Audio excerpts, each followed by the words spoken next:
Sadhguru, we as students stay away from our homes, from the familial, emotional comforts. In terms of our careers, we move out seeking greener pastures. In that, we seek company in opposite sex. Some people get into relationships which gradually progresses to physical intimacy.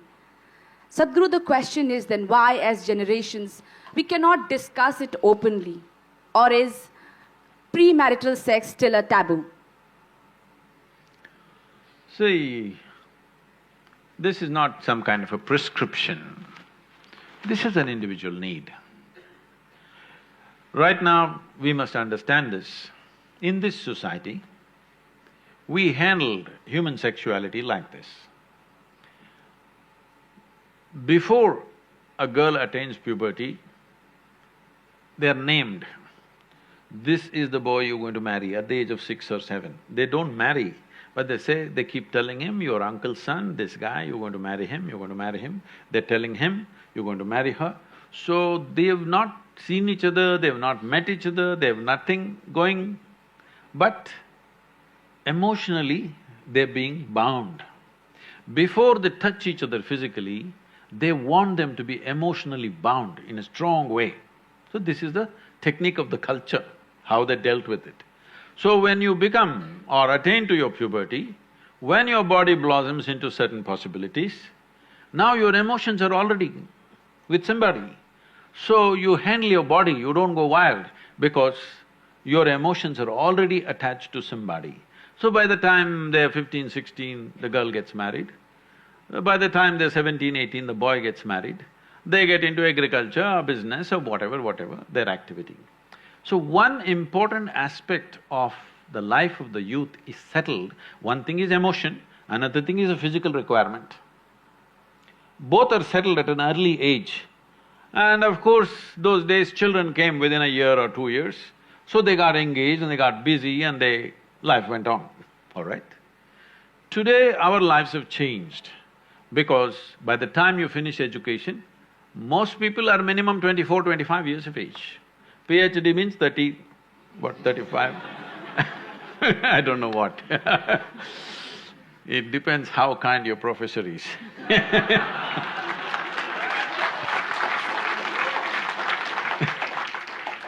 So, let us say average education time is 25 years of age. By the time they get employment and settle down somewhere to reasonable financial security, 30 years of time, all right? The peak of human hormonal function is between 15 to 30. You're not teaching people some ascetic way to live. You're not giving them some sadhana that they're transforming their energy into some other possibility and attaining to something else. There is no such thing. And there's close proximity with the opposite sex. If you don't want to address it, then you will create an unhealthy society, very unhealthy society, which unfortunately is finding expression in violent ways in our society because we've not addressed the fundamental needs of a human being. First thing is nourishment. If nourishment is taken care of, you must understand, nourishment is survival. Once survival is taken care of, naturally the species, this is not even individual, the species that you are is longing to reproduce. This is how it's built. It's longing to reproduce because this is survival of the species. If people don't reproduce, there is not going to be human race, isn't it? So, your body and your mind plays many tricks and how when you look at somebody, you suddenly think they're the most beautiful, suddenly you think they're the most fantastic, you will discover later many things. But initially, everything is clouded. See, I'm telling you, let's say you are 10, 12 years of age, you looked at people, they're quite normal. Suddenly you became 14, every little bump on somebody's body is a world by itself simply because your hormones begin to influence everything. In a way, your intelligence is hijacked by your hormones. Now, this is not to be judged as bad or good, this is a natural process. There may be a few people who will go beyond that. It's fantastic for them if they can go beyond that. They're not compulsive about it, they went beyond it, fantastic for that person. But you expect the whole society to go beyond it, you're just stupid.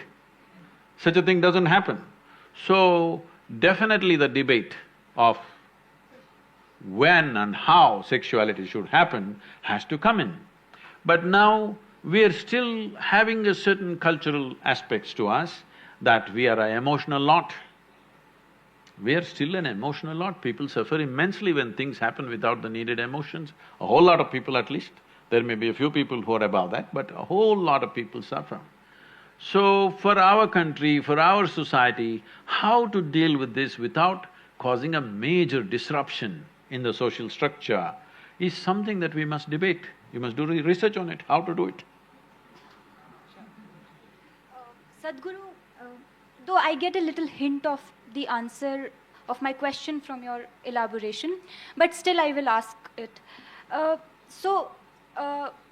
had this belief, or in fact maybe I was made to believe this whole concept of one life, one partner.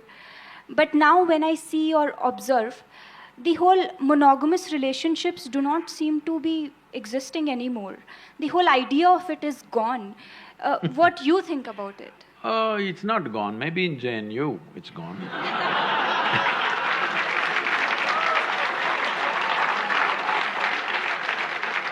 In the rest of the world, it's not really gone.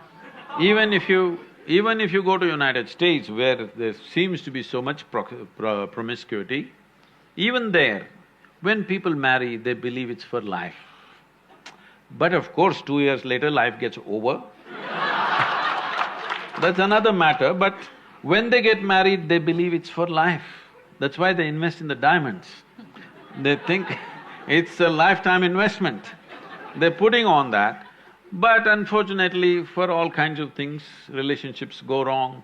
And one reason they go wrong so easily is because people are meeting much later in their life. See, when people met much younger, when their personalities were not concretized, they met early, 17, 18, then two people became like one person very easily. Now they're meeting at 30. Now both are concretized, two concrete blocks. But I'm seeing young people, if they marry, they hang on. If people marry over 50 years of age, they hang on because they have again softened up, concrete is again. Between 30 and 50, it's a bit of a concrete block, you know, strong persona. Now, friction happens. Well, if they are wise, they will find something beyond.